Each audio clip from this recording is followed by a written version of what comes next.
آج ہالیڈے ہے، ویکینڈ ہے آج. اچھا، افسوس کی بات ہے کہ اللہ کے گھر تب آتے ہیں جب ویکینڈ ہوتا ہے. لیکن میں سوچ رہی تھی کہ جب فیتھ ہوتا ہے تو دکان بند ہوتی ہے. کیوں؟ فیتھ تو ہمارا نہیں ہے نا. فیتھ کے وقت دکان بند ہوتی ہے، نہیں کھول سکتے دکان. سرکاری مانس آتے ہیں تو ہم دکان نہیں کھولیں گے، فوراً وہاں پہنچنا ہے. ٹریبیونل میں اگر ہمیں جانا ہے تو ہم دکان بند کر کے ٹریبیونل میں پہنچ جاتے ہیں. کیوں؟ یہ کیا ہے؟ میرا دانت دکھتا ہے، میری طبیعت ٹھیک نہیں ہے، میں دکان بند کر کے اپنا دانت ٹھیک کرواؤں. میرا اپوائنٹمنٹ ہے آنکھ کا، مجھے پتا ہوتا ہے کہ مجھے وہاں آ کر لوگ کہتے ہیں آنٹی آج ہم کلاس میں نہیں آ سکے کیونکہ میرا اپوائنٹمنٹ تھا آنکھ کا. اچھا، تو میں سوچتی ہوں کہ فیتھ کے لیے دکان بند کرتے ہیں، کیا ہم امام حسین کے لیے نہیں کر سکتے؟ کیا فیتھ وہ لوگ اپنے فیتھ کے لیے کرتے ہیں، کیا ہمارے حسین کی اتنی اہمیت بھی نہیں ہے، ان کے فیتھ جتنی بھی؟ میں عجب ہو جاتی، کیوں ہمارے دل اتنے ضعیف ہو گئے، کیوں ہمارا ایمان اتنا ضعیف ہو گیا ہے کہ ہم مٹیریل، یہ جو دنیا، یہ جو مادی دنیا، جو ختم ہونے والی دنیا ہے، اس کو اتنی اہمیت دیتے ہیں، لیکن وہ چیز جو ہمیشہ ہمارے پاس رہ جانے والی ہے ہم اس کو نہیں دیتے. کیا ہوتا ہے، دموش کو سمجھے، دموش کو ہم کیوں آتے ہیں؟ کیونکہ ہم فری ہیں، ہمارے پاس کچھ کرنے کو نہیں ہے تو چلو ہم مسجد چلے جاتے ہیں، چلو ہم امام بارگاہ چلے جاتے ہیں. کیا حسین یہی مانگتا ہے؟ حسین مانگتا ہے کہ کام بند کر کے میرے پاس آؤ تو تمہیں معلوم کہ یہ محبت ہوتی ہے. محبت اس کو نہیں کہتا کہ میں فری ہوں، جیسے کہتے ہیں نا اگر کوئی گناہ کر کے تو میں تو گناہ نہیں کرتا. نہیں، جو کہتا ہے نا کہ میں تو دیکھو بارش میں بھیگتا نہیں ہوں، اس کو کہو پہلے بارش میں کھڑے ہو جاؤ اور پھر نہ بھیگو، وہ ہے کمال. کمال اس کو نہیں کہتے کہ میں روم میں کہوں اور میں کہوں میں تو بارش میں بھیگی ہی نہیں، مجھے تو بارش کا پانی لگا ہی نہیں ہے. کمال تب ہے، محبت حسین تب ہے جب سب کام چھوڑ چھاڑ کر حسین کے عشق میں آ کر پہنچو. جب فری ہو، کام نہیں ہے، گھر میں بیٹھے ہوئے تو آ کر پہنچنا، یہ بڑی بات نہیں. ہاں مومنہ، کیوں آج ہمارے دل سے یہ نکل گیا؟ کیوں؟ کیونکہ ایک خاص چیز کی طرف آتی ہوں انشاءاللہ کہ یہ چیز میری جو پورا میرا نچوڑ ہے مجلس کا، پورا نچوڑ جو ہے وہ میرا ہی، پورے 12 مجلس جو 10 مجلس ہوگی وہ سب کا نچوڑ یہی ہے جو ابھی میں بیان کرتی ہوں. اصل میں کیا ہے کہ ہماری جو اصل واقعی خوشی ہوتی ہے وہ ہوتی ہے روح اور جسم. روح اور جسم جب آپس میں میچ ہوتے ہیں، روح جسم کے ساتھ اور جسم روح کے ساتھ جب ایک دوسرے کے ساتھ ایگری ہوتے ہیں، جب راضی ہوتے، جب خوش ہوتے ہیں تو ہوتی ہے اصل روحانی خوشی. جب روح سالم ہو، جب جسم سالم، جب سر میں درد ہوتا ہے، صرف سر کا درد جو ہوتا ہے، جب سر میں درد ہو تو کوئی چیز اچھی لگتی ہے؟ جب پیٹ دکھتا ہے تو کوئی چیز اچھی لگتی ہے؟ نہیں لگتی ہے نا. اسی طریقے سے کہتے ہیں جسم کا سالم ہونا، روح کا سالم ہونا، یہ دونوں چیزیں بہت ضروری ہے. جب پروردگار عالم نے حضرت آدم علیہ السلام کو خلق کیا تھا نا تو خدا خود کہتا ہے قرآن میں بہت زیادہ آیت ہے، ہم نے آدم کے لیے وہ مٹی لی، ہم نے یہ کیا، ہم نے یہ کیا، ہم نے یہ کیا. مولا کائنات فرماتے ہیں کہ اللہ نے کیا کیا، 4 مٹیوں کو لیا، آدم کو جمع کیا، اس مٹی کو گوندھا 40 دن تک اس تک بارش برسائی اور پھر پورے جو نمکین، میٹھا، کڑوا سارا پانی لیا اور آدم کے اندر ڈالا، بالآخر آدم بن گئے. جب آدم بن گئے تو آدم ابھی چلتے پھرتے کیوں نہیں ہے؟ ابھی آدم کو تو چلنا چاہیے نا، کمپلیٹ ہو گئے. یہاں پر مولا فرماتے ہیں، مولا کائنات فرماتے ہیں کہ جب آدم کا پتلا بن گیا تو اللہ نے 40 سال تک آدم کے پتلے کو خالی چھوڑ دیا تھا. فرشتے وہاں سے گزرتے تھے اور کہتے تھے اللہ نے اس کو کیوں خلق کیا، کیوں خلق کیا؟ شیطان کہتا ہے کیوں اللہ نے اس کو خلق کیا؟ مجھے جب خلق کیا اللہ نے اتنی مخلوقات خلق کی، اس کو خلق کرنے کی کیا ضرورت تھی؟ یہ کیوں خلق ہوا؟ وہ سمجھتے تھے کہ یہ فضول میں خلق ہوا، لیکن اس وقت حضرت آدم کا جسم تھا، کچھ بھی نہیں کر سکتے تھے. لیکن بعد میں جب جسم کے بعد اللہ نے ایک خاص چیز کی، وہ کیا تھا؟ قرآن میں خداوند عالم فرماتا ہے وَنَفَخْتُ فِيهِ مِنْ رُوحِي.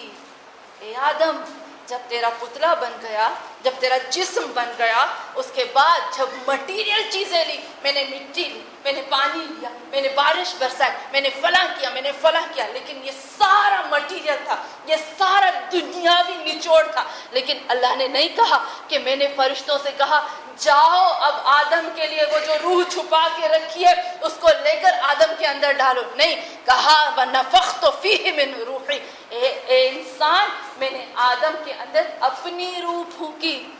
نفختو میں نے پھونکی، روحی میں نے اپنی روح پھونکی آدم کے اندر. اس کے بعد آدم کے جسم کے اندر موومنٹ ہونا شروع ہو گئی.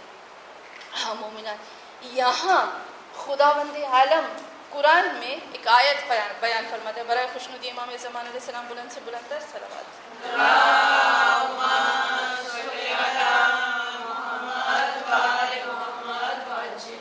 خدا ایک چیز کہتا ہے کہ آدم کی روح جو ہے وہ مجھ سے ہے، میری روح میں سے ہے. یعنی جسم ہمارا کیا ہے؟ مٹیریل ہے، دنیاوی ہے نا؟ دنیاوی مٹی کا ہے نا؟ روح مٹی کی ہے. روح کس مٹیریل سے بنی ہے؟ روح کا مٹیریل کیا ہے؟ کون سا مٹیریل ہے؟ اللہ نے کیا استعمال کیا؟ کیا روح ایٹم سے بنی ہے؟ کس سے بنی ہے روح؟ آج تک آپ نے پڑھا ہے روح کے بارے میں؟ روح کس سے بنی ہے؟ روح کا مٹیریل کیا ہے؟ روح دکھائی دیتی ہے؟ روح کہاں پر ہے؟ جسم کے کس حصے میں میرے روح باقی ہے؟ کہاں ہے روح؟ میں روح کو دیکھ سکتی ہوں؟ میں روح کو چھو سکتی ہوں؟ اگر روح نکل جائے تو کیا بچے گا باڈی میں؟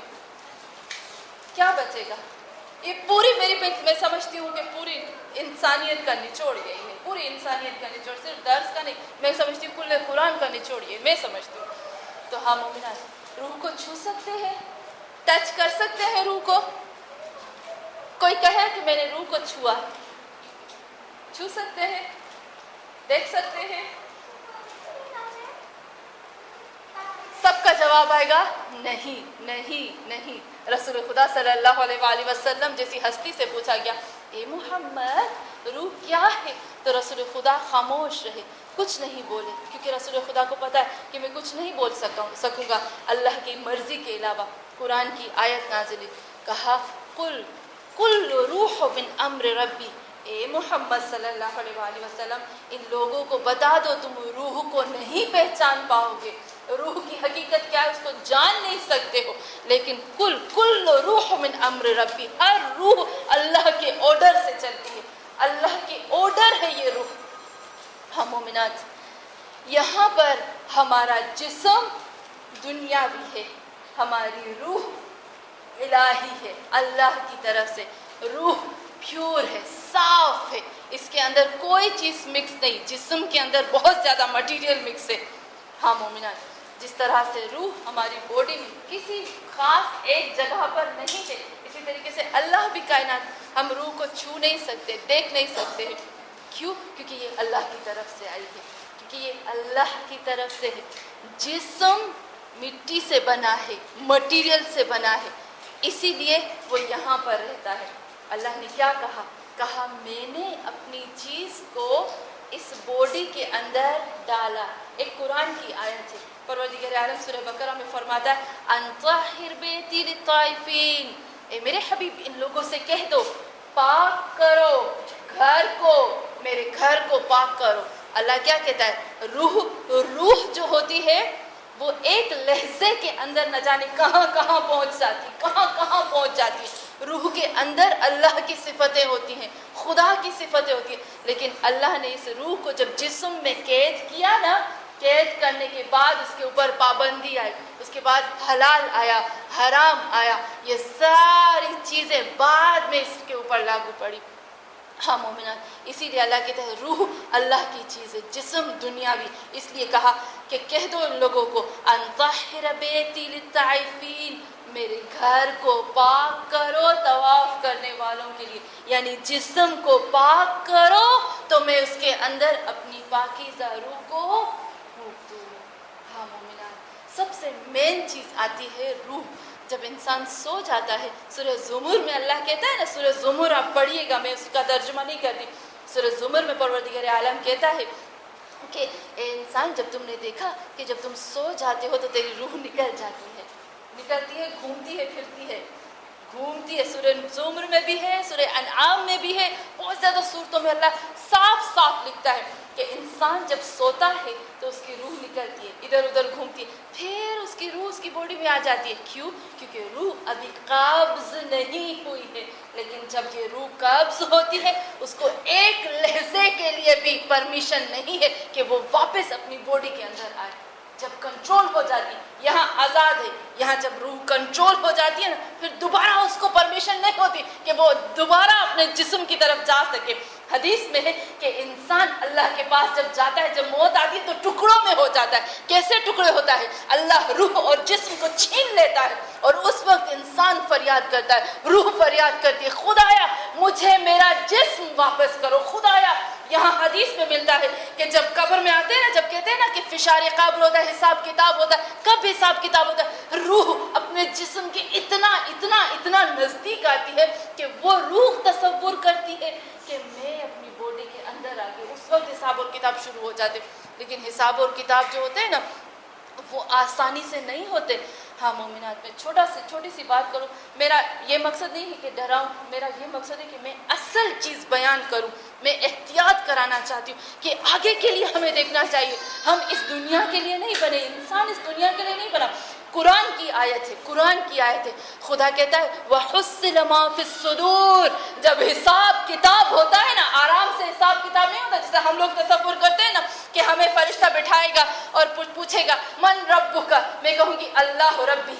پوچھے گا کہ من مثلا نبی کا, میں کہوں گی محمد صلی اللہ علیہ وآلہ وسلم نبی. یہ کہے گا من امام کا, میں کہوں گی میرا امام تو علی ہے. نہیں, ایسے نہیں ہوگا, ایسا نہیں ہوتا ہے جس طرح سے ہم تصور کرتے ہیں. اتنا سمپل نہیں ہے, بہت مشکل ہے, بہت. حدیث میں بھی ایک قرآن کی آیت ہے وَحُصِّلَ مَا فِي الصُّدُورِ. اے انسان, جب تجھے قبر میں ڈالا جاتا ہے, جب تیری روح قبض ہوتی ہے, جب تیرا حساب کتاب شروع ہوتا ہے, جب منکر اور نکیر آتے ہیں تو منکر اور نکیر کا انداز کیا ہوتا ہے؟ خدا کہتا ہے کہ اس کی زبان پر پہلے تو مہر لگاؤ, پھر اس کے ساری باڈی کو چیرا جاتا ہے, چیر پھاڑ ہوتی, اس کے دل کو نکالو, اس کے اندر سے سارے جسم کو نکالو, جسم کے ہر ایک حصے کو توڑا جاتا ہے اور اس سے حساب لیا جاتا ہے اور اس کا لکھا جاتا ہے, پھر اس کے اوپر مہر لگائی جاتی ہے. یہ ہے حساب اور کتاب قبر کا. پھر کہتے ہیں اب اس کے حصوں کو لگا دیا جائے. وہاں پر اینستھیسی نہیں ہوتا, سن نہیں کیا جاتا انجیکشن لگا کر.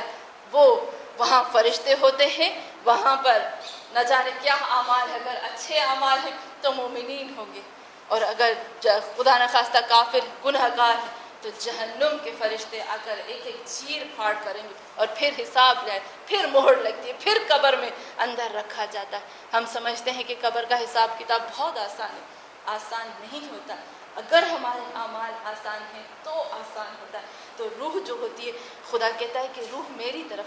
اللہ نے زمین سے مٹی کو بنایا, جسم کو مٹی سے بنایا, جسم کا کھانا بھی اللہ نے مٹی سے رکھا ہے یا نہیں ہے. ہمارا کھانا کہاں سے آتا ہے؟ ہم روٹی کھاتے ہیں, ہم چاول کھاتے ہیں, ہم دودھ پیتے ہیں, ہم پانی پیتے ہیں. یہ سب کھانا ہمارا کہاں سے آتا ہے؟ کہاں سے آتا ہے؟ منو سلوا تو نہیں آتا, مائدہ تو نہیں آتا حضرت عیسیٰ کی طرح. یہ کہاں سے آتا ہے؟ اسی زمین سے اگتا ہے, اسی کو کھاتے ہیں. جسم کی غذا اسی مٹی سے, کیونکہ جسم اس مٹی سے بنا, لیکن روح مٹی سے نہیں بنا. روح کی کوئی غذا ہونی چاہیے. آج ہمارے اندر سے سکون نکل گیا. کیوں؟ کیونکہ ہم نے کیا کیا, جسم کو تو اس کی غذا دے رہے, لیکن روح بیچارے کو اپنی غذا نہیں مل رہی ہے. روح کی غذا کیا ہے؟ کیا ہے روح کی غذا؟ روح اللہ کی طرف سے ہے, جو جہاں سے آتا ہے اس کی غذا بھی وہیں سے آتی, اس کا کھانا بھی وہیں سے آتا ہے. جسم دنیاوی ہے, دنیا سے اس کو